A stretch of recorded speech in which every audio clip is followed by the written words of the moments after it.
बच्चों, आज का टॉपिक है संकरण। संकरण को इंग्लिश में कहते हैं हाइब्रिडाइजेशन।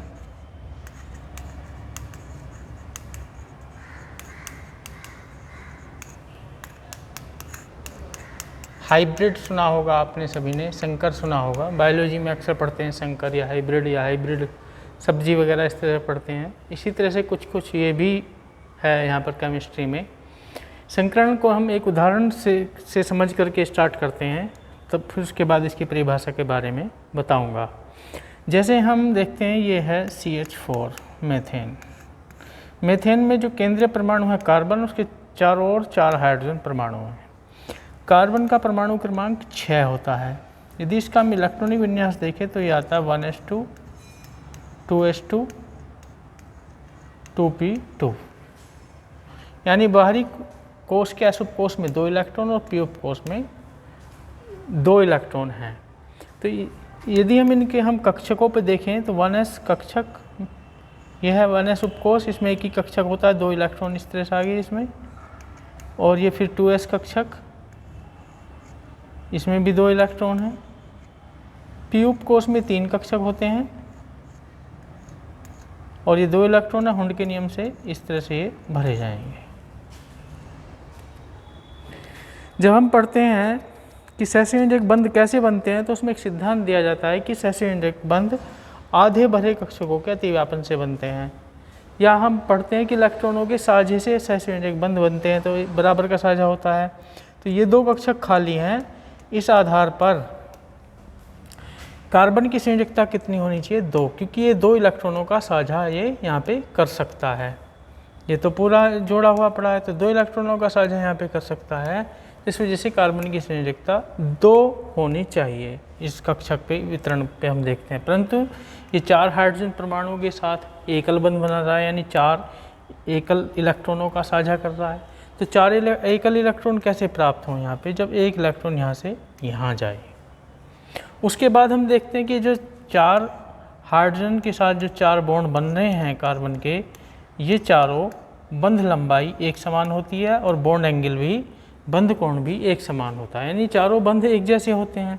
इसका मतलब क्या है? चारों बंध एक जैसे, तो चारों कक्षक एक जैसे होने चाहिए। जबकि ये कक्षक अलग है, ऐसा है, और ये पी कक्षक है, तो ये चारों कक्षक एक जैसे होने चाहिए और चारों में एक एक इलेक्ट्रॉन होना चाहिए। यदि चारों कक्षक एक जैसे हो जाएंगे तो चारों में एक एक इलेक्ट्रॉन अपने आप ही हो जाएगा, क्योंकि हुंड के नियम के अनुसार फिर पहले एक एक इलेक्ट्रॉन जाएगा और तब पेयरिंग युग्मन होगा। हुंड का नियम ये कहता है।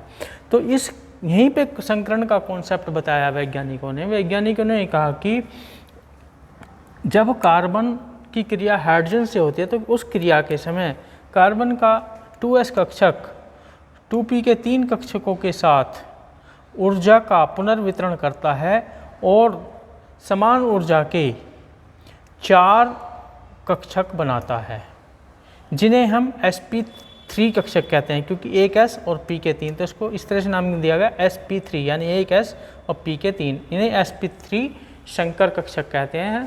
तथा इस प्रकार की घटना को हम संकरण कहते हैं। किस प्रकार की घटना को? जब 2 या 2 से अधिक लगभग समान ऊर्जा वाले, या कह दो असमान ऊर्जा है वैसे इनकी, पर बहुत ज़्यादा अंतर नहीं होता है इनमें। संकरण में ये अनिवार्य है कि बहुत ज़्यादा अंतर नहीं होने चाहिए ऊर्जाओं में। तो इसकी परिभाषा इस तरह से दी जाती है कि जब लगभग समान ऊर्जा वाले 2 या 2 से अधिक कक्षक आपस में ऊर्जा का पुनर्वितरण करके समान ऊर्जा वाले उतने ही कक्षक बनाते हैं, तो प्राप्त नए कक्षकों को संकर कक्षक कहते हैं तथा इस घटना को संकरण कहते हैं।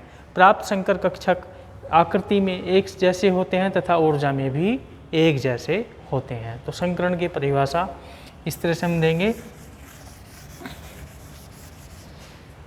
कि जब 2 या 2 से अधिक असमान ऊर्जा वाले कक्षक आपस में ऊर्जा का पुनर्वितरण करके समान ऊर्जा के उतने ही कक्षक बनाते हैं, तो प्राप्त नए कक्षकों को संकर कक्षक कहते हैं तथा इस घटना को संकरण कहते हैं।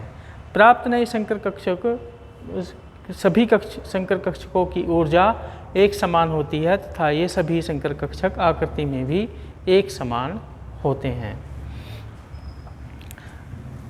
और संकरण में भाग लेने वाले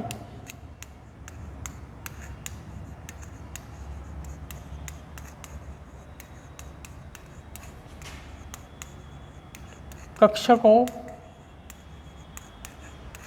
के आधार पर संकरण भिन्न भिन्न प्रकार का होता है।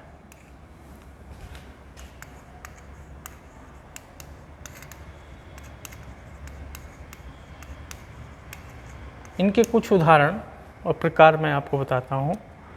नंबर 1, sp संकरण। अभी मैंने बताया था sp3, यहाँ पे sp है, यानी एक s और एक p।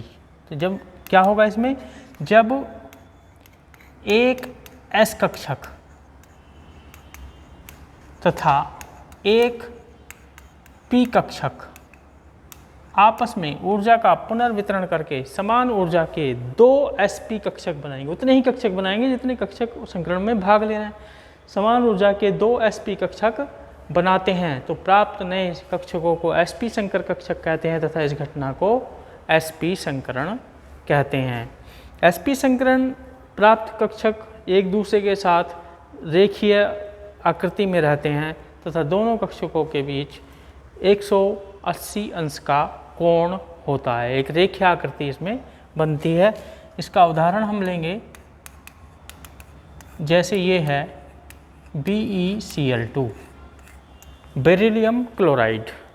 बेरिलियम का परमाणु क्रमांक होता है 4। इसका इलेक्ट्रॉनिक विन्यास होगा 1s2 2s2।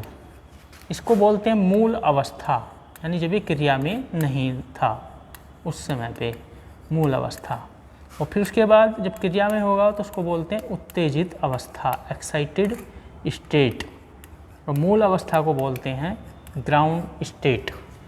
तो उत्तेजित अवस्था में देखो यहाँ पे 2s2 इलेक्ट्रॉनिक विन्यास पूरा हो गया, 2p भी उपकोष होगा इसमें, पर वो क्या होगा, खाली होगा, इसमें कोई भी इलेक्ट्रॉन नहीं है।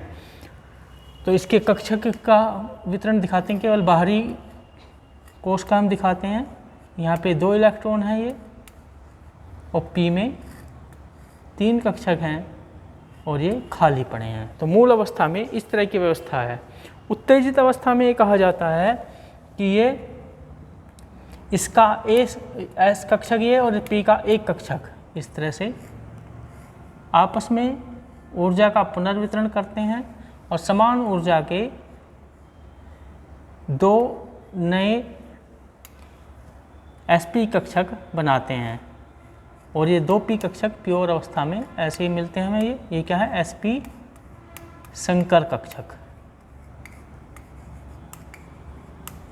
कौन कौन से कक्षकों ने करा संकरण, इसने और एक p ने। तो इस घटना को हम क्या कहते हैं, sp संकरण। और अब इनके साथ आधे भरे हैं दोनों ये, इनके साथ एक एक क्लोरीन के एक एक इलेक्ट्रॉन का साझा होकर के बंध बन जाएंगे। और ये जो दोनों कक्षक sp संकर कक्षक आएंगे बेरिलियम के दोनों ओर, ये इस तरह से इनके बीच 180 अंश का कोण होगा। यदि इनको हम दर्शाएं तो इस तरह से हम इनको दर्शा सकते हैं, इस तरह से दर्शाते हैं, पर इसको दर्शाने की आवश्यकता नहीं है। केवल इस तरह से हम अणु को दिखा देंगे कि इस अणु की आकृति रेखीय हो जाती है, क्योंकि दोनों ये जो कक्षक बनेंगे sp, यहाँ पे sp संकर कक्षक, यहाँ भी sp संकर कक्षक, उनके बीच में 180 अंश का कोण होता है, जिससे अणु की आकृति रेखीय हो जाती है। दूसरा उदाहरण,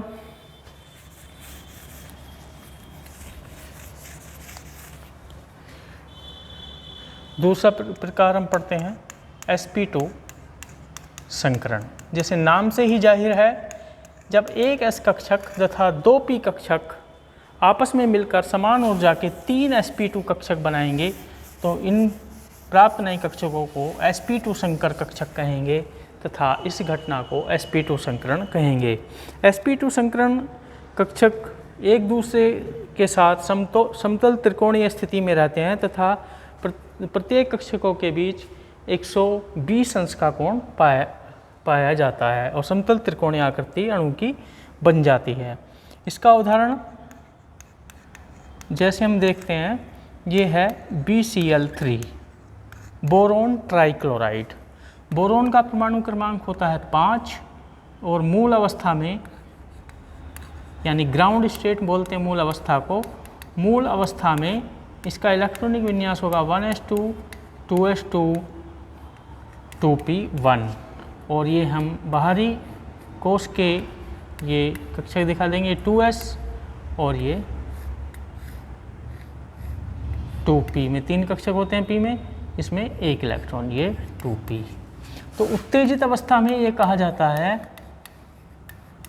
क्योंकि यहाँ पे तो केवल क्या है, एक ही इलेक्ट्रॉन है, एक ही बंध बनना चाहिए, जबकि 3 बन रहे हैं, तो इसके स्पष्टीकरण के लिए कहा जाता है उत्तेजित अवस्था में ये 1 s कक्षक और ये 2p कक्षक आपस में मिलकर ऊर्जा का पुनर्विन्यास करते हैं तथा 3 समान ऊर्जा के sp2 कक्षक बनाते हैं। इस तरह से उत्तेजित अवस्था में उत्तेजित अवस्था ये 3 sp2 कक्षक और तीनों में क्या जाएगा, 1-1 इलेक्ट्रॉन आ जाएगा, जिनके साथ 3 क्लोरीन के परमाणु 1-1 इलेक्ट्रॉन का साझा करके 3 बंध एकल बंध बना लेंगे। और ये एक प्योर p कक्षक, शुद्ध p कक्षक यहाँ पे शेष बच रहा है। ये क्या है, शुद्ध p कक्षक एक बच रहा है यहाँ पे, और ये क्या है, sp2 संकर कक्षक 3। और इन तीनों कक्षकों का जो वितरण रहता है बोरोन के चारों ओर, वो समतल त्रिकोणीय स्थिति में रहता है इस तरह से। और प्रत्येक ये जो कोण बनेगा दो कक्षकों के बीच 120 अंश का ये होगा। और इस तरह से ये क्लोरीन यहाँ पे एक इलेक्ट्रॉन के साझे द्वारा यहाँ पे बंध बन रहा है। तो ये समतल त्रिकोणीय आकृति यहाँ पे समतल त्रिकोणीय आकृति यहाँ पे प्राप्त होती है हमें भी। इस संकरण में जब भी ये संकरण होगा तो समतल त्रिकोणीय आकृति यहाँ पे बनेगी। इंग्लिश में बोलेंगे इसको ट्राइगोनल प्लेनर। त्रिकोणीय यानी ट्राइगोनल, समतल मतलब प्लेनर। आज इतना ही, कल इससे आगे मैं बताऊंगा आपको संकरण के बारे में।